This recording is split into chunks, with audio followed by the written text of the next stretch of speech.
our colleagues from Pune office, of Mrs. Madam Bosky Gokani, legal advisor of D'Andrea Partners for matter related to India. And she will tell us more about how India is getting a role as the emerging market for company regional headquarters. We have seen that the projection of India GDP for this year is around 8.2%, even no higher, among the most growing country in the world. And we want to understand how this can be an opportunity for our colleagues, for our clients, and for investors. And Bosky is a graduate in the Mumbai University, and she is enrolled in the Bar Association of India. She has been working also in China to follow the FDI and the ODI of Chinese company into India and India companies into China. And now she joined our law firm last year, and she helped us to understand a bit more regarding the India market. Please, Bosky, the floor is yours, and make me understand about this Make in India. Please. Thank you, Carlo, for this wonderful introduction. I will start my presentation. I'm going to be touching upon a very interesting topic as to why is India considered to be an emerging market for companies' next regional headquarters, and why is India considered to be the next destination for most foreign investors. So my presentation is divided into 9 parts, and each of it will be dealt with separately. And the agenda for this presentation is: what are the key advantages of doing business in India? Why India is considered to be a favorite destination now for foreign investors? What are the major cities in which the foreign investors can set up their headquarters? The industrial zones that have been demarcated by the government. What are the incentives and the policies that have been laid out by the government? The change in the regulations post COVID-19, making it easier for business houses and entities to conduct their businesses in India. How has foreign direct investments shaped Indian economy now? And what are the sectors to watch out for? And lastly, I will be dealing with key takeaways. To begin with, let us understand what are the key advantages of why India is supposed to be one of the next destination or the next hub for regional headquarters. India, as everybody knows, that India has a vast population. It's the second most populated country in the world, and with the third largest GDP in Asia, it is definitely one of the fastest growing consumer markets, both internal as well as external. It is projected that by 2030, India will be the third largest consumer market in the world. Secondly, the advantage of having a business set up in India is the operation cost. India, known for its cheap labor, or India known for its cost incentive labors, has the lowest operation cost. It is ranked 11th in the survey conducted recently, and an average wage for per hour is as low as USD 2.8. The workforce in India is both skilled as well as unskilled labors, and even the skilled labors in India are also available at a cost incentive price. Third is the innovation and technology. Post COVID-19, the digitalization changed the entire course of the business. Innovation and technology saw a lot of sectors, saw a lot of infusion of capital. And recently, in the survey conducted in 2021, India has jumped to the 5th spot in the R&D forecast and has been ranked as 46th in the Global Innovation Index for the year 2021. Looking at these advantages, we've seen that the ease of doing business in India has rapidly increased, especially in terms of all the laws and regulations that have been favoring the entities and the business houses. India has been ranked 63rd in the doing business survey that has been conducted by the World Bank survey. Now let us understand why India is considered to be a next headquarter. In the concept of headquarters in India is very, very, very seldom. India has the concept of registered offices. Now, these registered offices, as we understand, are key indicators. These registered offices are key indicators in the economic survey. We've seen that the economic indicators are seen in 85% upswing. In the year 2021, highest private equity investment has been recorded. Even the GST inflow in the country has taken a surge, with over 1.3 billion GST recorded in the year November 2021, and that has seen a 40% rise in the GST. With the change in the policies and the change in the regulations, we've noticed that there is a sharp decline in the unemployment rate, and we've seen employment rates growing. It is expected that in the coming year, 10 million jobs, 10 million direct jobs will be given, offered, and 35 million indirect jobs will be given. The cherry on the toast being the IMF recent prediction. The IMF has recently predicted that it is anticipated that 8.2% of GDP has been predicted, and making India one of the fastest growing economy in the world. Getting on to my next slide. Now, the concept of regional headquarters is seldom. We will understand now where in India, where can you set up your registered office. The first, or the top one being on the spot, is Mumbai. Mumbai, for obvious reasons, is one of the financial capitals of the world, of India. It is in likes of New York or of Shanghai. It has the highest GDP recorded in India.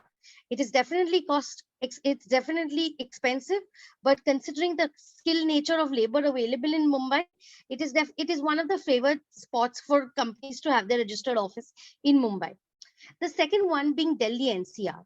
Delhi NCR being the capital of India, it caters to every industry. It has industries from hardware to technology to even agriculture. So that's why it's easy for every industries to start their registered office in Delhi NCR region.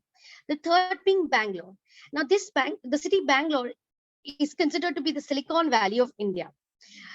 It has IT and software offices in large numbers, and Bangalore being one of the most fast-paced growing cities, it's definitely one of the favored spots to set up their registered office in Bangalore. The fourth being Pune. Now, this is one of the most popular destination and an upcoming destination. Our office is also located in Pune. This is a small city, but definitely preferred for people who want to have the quietness in the less red tapeism to conduct their businesses. Hyderabad is one of the fastest growing cities, again, mainly for the reason that it's very close to all the industrial regions. Hyderabad has gained a spot in the regional headquarters in India. Chennai. Now, Chennai being located in a port area, or it's because of the strategic location of Chennai being close to the port, it's one of the favored locations for business houses who are interested in dealing with import and export. The seventh on the spot is Chandigarh. Chandigarh being a very small, well-planned city, it's definitely on the spot, considering it's very close to Delhi, as very close to other cities around dealing with industrial zones.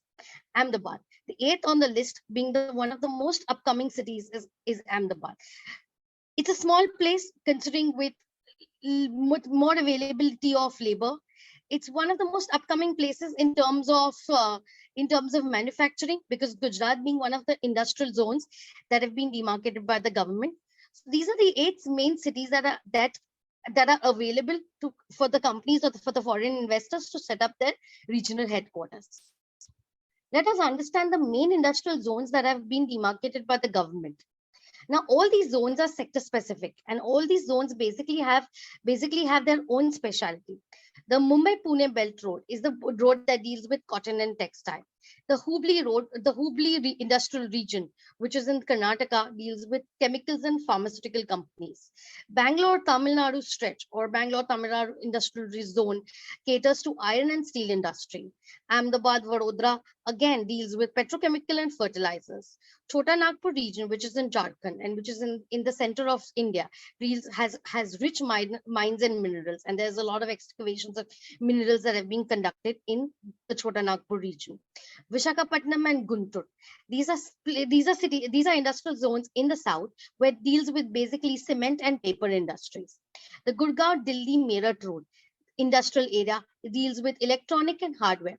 Considering there has been a major increase in the electronic systems, and hardware sectors in Delhi due to the policies changes, that's therefore it is important that all the sectors, all the industries that deal with electronics are available at Gurgaon, Delhi, Meerut area.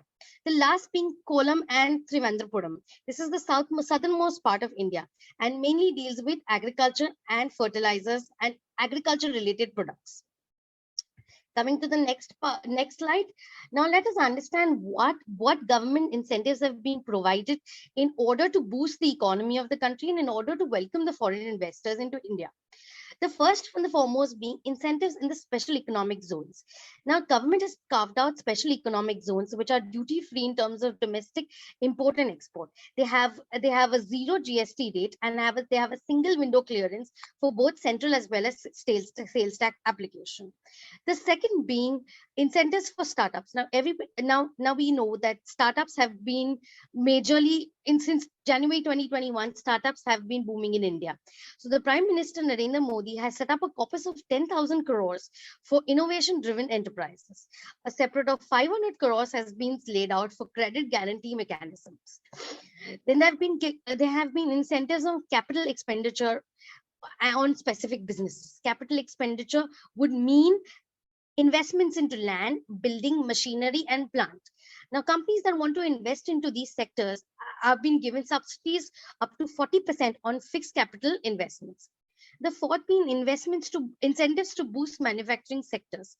There have been, for manufacturing wanting to manufacture and export abroad, there have been incentives up to 4 to 6% given on any sales that have been carried out in locally as well as abroad.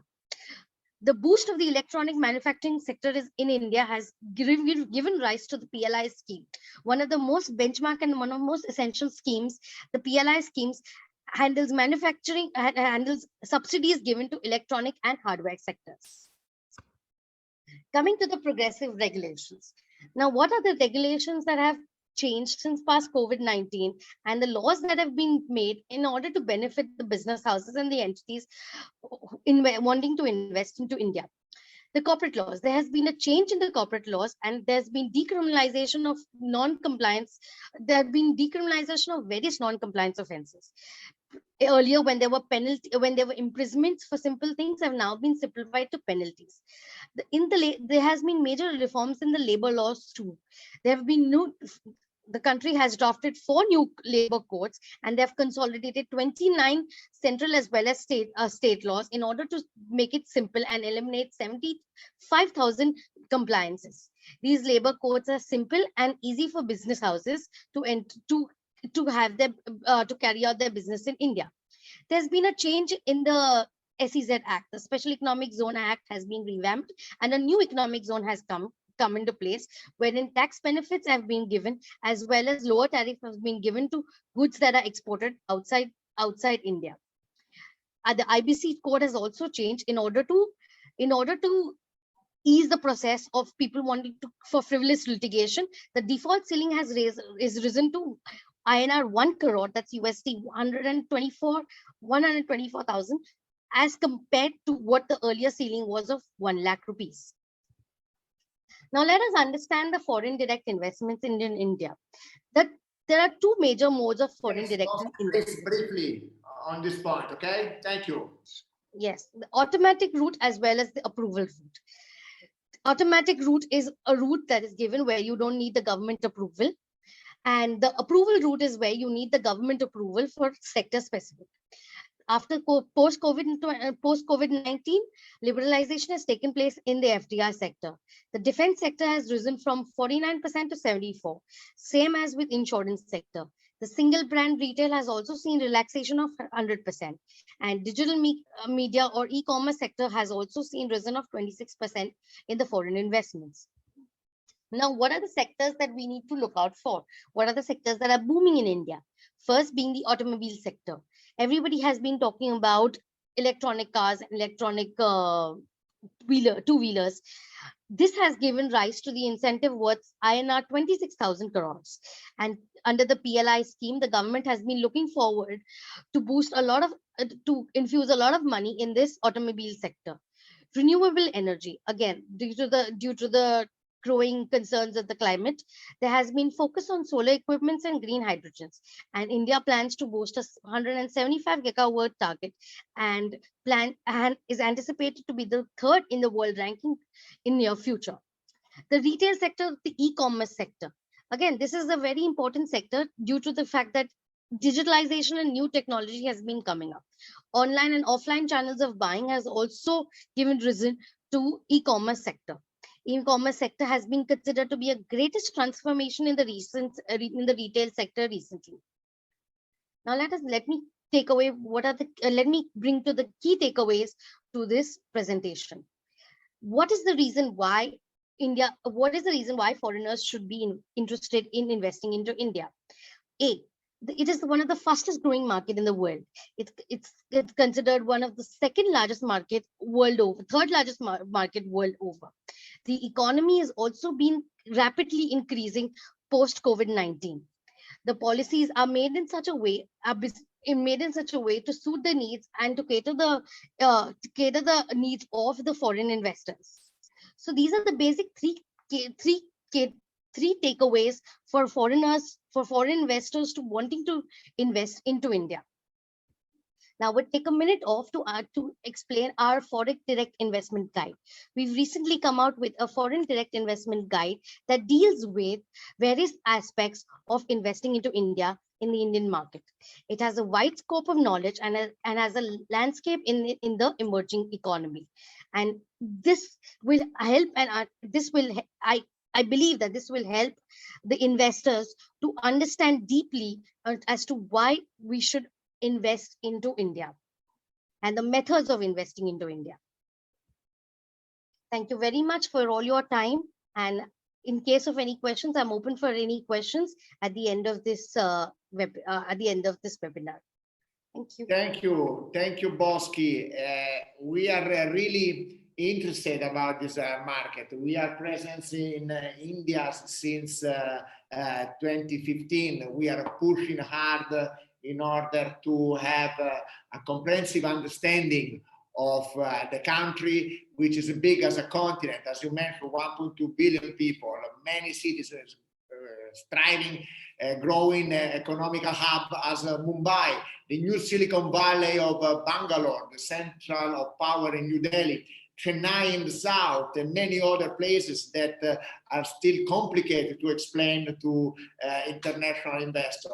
For this is really important that we keep talking about India, because we want to explain that the country is moving forward. And for example, on the logistic hub, I still impressed about the new airport in Mumbai, that is really as international capital of the world. We received a few questions that we will share with you later on, but now I would like to move to the next speaker.